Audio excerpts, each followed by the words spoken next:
Here we are again. This time we're going to take another look at the motor principle, something again that you learned about in grade 11, the motor principle. And you understand hopefully that it's basically a clever way of causing two different magnetic fields to interact with each other to actually produce a force, a magnetic force. And of course we've used this magnetic force. It's called the motor principle, you might think, because we use this to make motors. But the word motor actually just means to move. Maybe you've heard of fine motor skills, which are the movements of your fingers, tiny movements of your fingers. So a motor as a device is named after the idea of motion, and of course the motor principle is named after the motion that's caused by this magnetic force, or this overlap of two different magnetic fields. So let's just draw a couple of simple pictures. I say simple, but not so simple, because the motor principle is a little bit hard to get your head around. So what I'm going to do is I'm going to imagine a magnet here, the tip of a magnet. Let's call this the south pole of a magnet. And then down below here, I'm going to draw a picture that represents another magnet nearby, and this is the north pole of that magnet. And we know that between the two magnets, there would be magnetic field lines that run north to south. So I'm going to draw these magnetic field lines in. And as long as we stay in between the two magnets, this field will be very constant and unchanging. Of course, if we go too far off to the sides, if I get too far, out here, well, the field will start to do some wacky things. It'll start to bend and it'll start to lose its consistency. But in between there, it's a pretty constant magnetic field. Now, here's how I'm going to refer to this as the permanent magnetic field. And the reason I'm going to call it permanent is because it doesn't really change much. It's not caused by a current of electricity, so it doesn't actually depend on anything. I suppose if you move the magnets further apart, you could change it. But as long as the magnets stay put, this magnetic field is permanent and it will stay there. Permanent magnetic field. And we'll give it a little B, right? We'll call it B, the permanent magnetic field. Okay. Now I want you to imagine the second picture, totally separate from that. I want you to imagine a wire, and I want you to look at the wire in a cross section. So here's the wire, and you're looking at it cut and cross, and we're going to say that the current in the wire, the positive conventional current, so we're going to use a right-hand rule, is going to go away from us. Remember how we use the X to show that this is a wire running into the board or into the computer screen, and it's the current is going away from you into the computer screen. If we use a right-hand rule, we can see that it will produce a magnetic field also. And that magnetic field will be around the conductor. This is Oersted's principle. And we can draw it as concentric circles, something like this. And we can see from our right-hand rule, our thumb points in, our fingers would wrap this way, and this field would have a direction like this. Okay, so picture number one is two magnets doing their thing. Picture number two is a wire with electricity in it doing its thing, both of which have created magnetic fields. Well, somebody somewhere got the bright idea to put them together. Somebody said, why don't we just put them together and see what happens? So let's draw a composite picture of both. Let's draw our magnets again, right? And we'll put the other magnet way down here. And we said this was a south pole and this was a north pole. And let's put our little wire inside here. I'll draw them a little bit smaller. And our X to show the current going away from him. Well, now that they're together, the two fields are going to overlap. I didn't call this one anything, but if you wanted to do, I guess it would make sense to call it the induced magnetic field, because it's induced by the current in the wire. It's actually caused by that current flow. All right? Well, when you have two magnetic fields overlapping, guess what? They add together.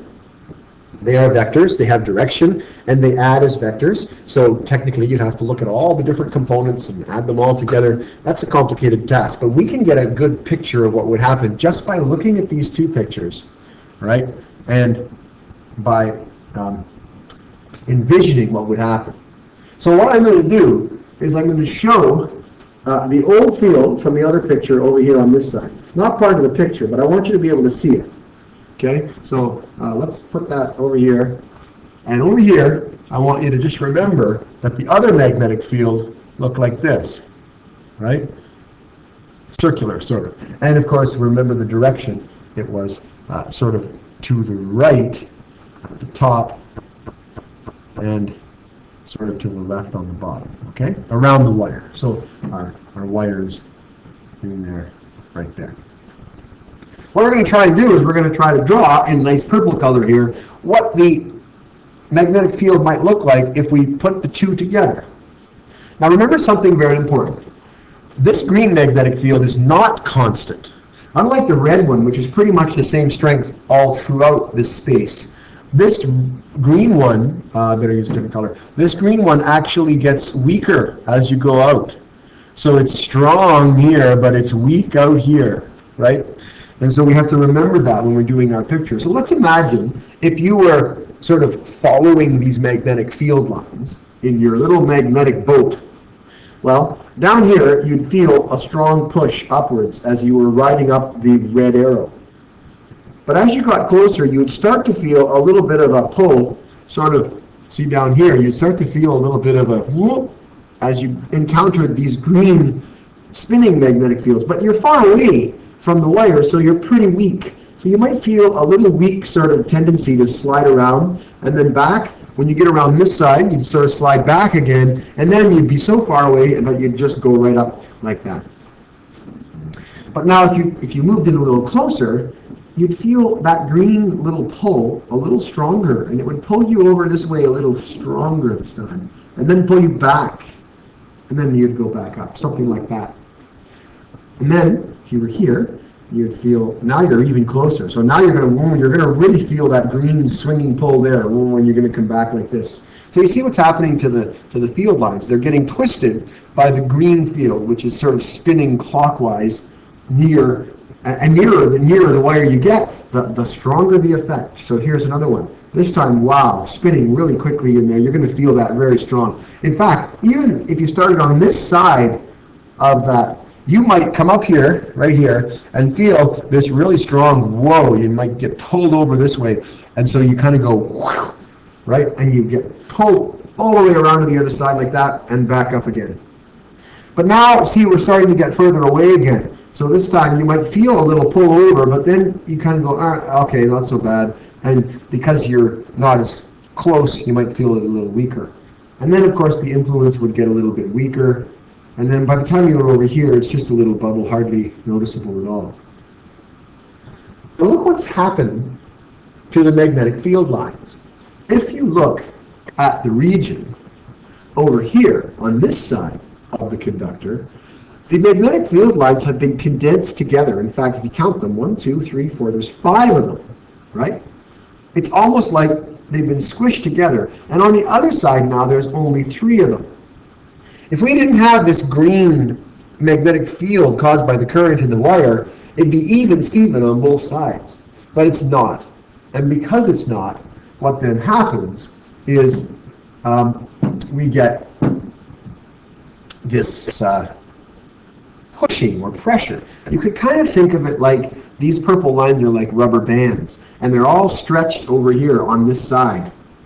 And so if they were to stretch out, they would push this way, and they would produce a very large force. I'm going to make a big arrow here. They would produce a force. And this force would push outwards in this direction. And this is what we call this is the magnetic force. When I was a kid, we used to call it the motor force, but I think a lot of textbooks are now just calling it magnetic force because the word motor force can be confusing with other forces that are similarly named. But anyway, it's a force caused by the motor principle, but it is a magnetic force because it's caused by magnetic field lines as they want to sort of even out this discrepancy that's been formed by the green field line. Now, if we look at this picture, we can see that there are a couple of things that matter. How strong is this force going to be? Well, let me go down a little bit. This force, this magnetic force, is going to depend upon, it's going to sort of depend or be proportional to, number one, how strong the original red magnetic field was. Now that's the magnetic field between the two magnets, this one, right? Not the green one. So this was the permanent magnetic field. So first of all, if you can get a stronger field between those magnets, you're going to get a bigger force, okay? The other thing it depends upon is, of course, the green magnetic field and how strong it is and how it's spinning. However, the green magnetic field is harder to describe because it's not constant. But we can describe it instead by what affects it, right? And so the effects are actually the amount of current in the wire. So if I put the amount of current in here, then that will make, obviously the green field will be stronger when the current gets stronger. And the other thing is the length of the conductor gives me some idea as to how much that green magnetic field effect would be. So those two numbers are sort of subbing in for the green magnetic field, and they're giving us the product of all of these things acting together, the sum of the two magnetic fields, so to speak. Now there is a little glitch. We've drawn a conductor that's going through at 90 degrees, perpendicular to the magnetic field lines. But it is possible to put a conductor on an angle, right? You might ask, well, how could you do that? Well, let's draw another picture just briefly. Let's say we had our magnets, but now we're going to look at it sort of from a side view. And here's the field, right? The magnetic field, because it was north on the bottom and south here. Well, the side view would be the wire running through like this. That's the side view of what I drew up on the other picture, right? If you kind of took this picture way back at the start and turned around on the side, right? I guess we have to look at this one. This one here, the purple one. The red lines are going up, the arrows going, the current's going in, but you can kind of turn it sideways and look like that. What I could do is instead, I could take a conductor and I could run it through the field this way, couldn't I? Which means that it is now at an angle right here with the field lines. And we call that, of course, the angle theta. And so if you want to bend your conductor at an angle to the field lines, then you would have to find out only not, you have to put in a little sine theta here, okay? Now, what I'm going to do is rewrite this in a different order. This is the way the textbooks like to write it. But technically, this is what it is. It's I times L, and then multiplied in a special way times B sine theta. And that special way is called the cross product. And it's a special way of multiplying vectors. And you'll learn more about this when you get into the details of vectors. Whoops, what am I writing? Productive. Just product, sorry. You'll learn more about this later, but I can give you a heads up. What the cross product does is, see, if you look at this picture, the current is flowing, say, this way. Well, what matters is how much of the current is flowing perpendicular, and how much of the field is perpendicular to the current itself. So here's a field line. I'm going to draw it bigger, and here's my current. Well, there's an angle right here, which we said was angle theta, right? But if I resolve my field line, whoops, that's backwards arrow. If I resolve my field into its components, the red field line has a component this way and a component that way. This component will equal B, which is the field's line strength, times the sine of theta. And that is the perpendicular component to the current. So what the cross product does is it says, let's multiply I and L. And then let's multiply that by the perpendicular component of B. Because that's all we want. Because that's the part that is actually involved in the molar force. And so it's really B sine theta, but because it's multiplying all the way along, you'll often see it written like this. I don't like that actually, but that's how your textbook writes it. And so I did it that way on purpose. But I want you to see that the sine theta really belongs to the B. That's what he's there for. And so in the future, when you take physics, your teachers and professors will probably think that you understand the cross product, and they will probably write it something more like this. Now, we're not quite done because we have this stupid proportional thing here. Well, what does that mean? Well, in order to make a proportion into something real, you have to make it into an equals, I guess. You have to add a little constant. So let's put k there for constant. IL, and then b sine theta here. Okay? Actually, I made a notational error. If you write it like this, you're supposed to just write it cross b. And the cross is supposed to indicate the sine theta part. So technically, yeah, that's a notational error. But it doesn't really matter. That was an extra little bit of information anyway. You can use this and still be just fine. Okay, so b sine theta is what cross b translates into. Anyway, interestingly enough, if we want to define the field strength as a Tesla, if we want to use Teslas for our field strength, then and we understand that 1 ampere of current on a 1 meter wire will give us a force of 1 Newton, right? Then we can assign k to equal 1. And so if k equals 1, this just works out to IL b sine theta. I don't know. I guess the book likes this to write it this way because it spells Bill, and maybe that's easier for you to memorize it or to remember it.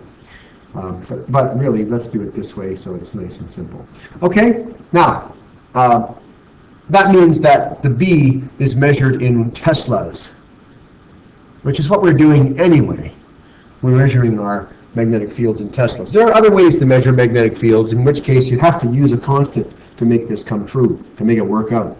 But if we use B's in Teslas, then we get this. So here it is. I'll put a box around it. There is the formula that tells us the magnitude of the magnetic motor force that pushes on a conductor if that conductor is inside a permanent magnetic field and has a current flowing through it at the same time. It will literally get pushed. So in our picture, this wire will literally be pushed this way. You drop a wire in there, you turn on the current, and if you don't hold on to that wire, it'll fly out. It'll shoot out along that arrow. Now, of course, if you use some clever engineering, you can find a way to take that force and turn it into a spinning motion by using coils of wire instead of straight wires. But that's just clever engineering, and that's how we produce actual motors which do work for us. Or we can also run them backwards, and we can make them turn by hand or by using water or wind power, and we can actually spin them and create electric current, right? Think of it this way. If a force is produced when you put current through a conductor in a magnetic field, then if I supply the force and the magnetic field, and then what should happen is I should be able to supply, or I should be able to get the current part, right? This part, if I supply everything else. So if you push on a motor and you actually force it, you can get electricity to flow, and this of course is called a generator. But that's all the stuff that you would have seen in grade 11. The only addition now is this, which allows us to calculate the magnitude or the amount of that actual force. And of course it is a force, and so it's also measured in newtons. Don't forget that you have to remember your units. And so that's how the motor principle works.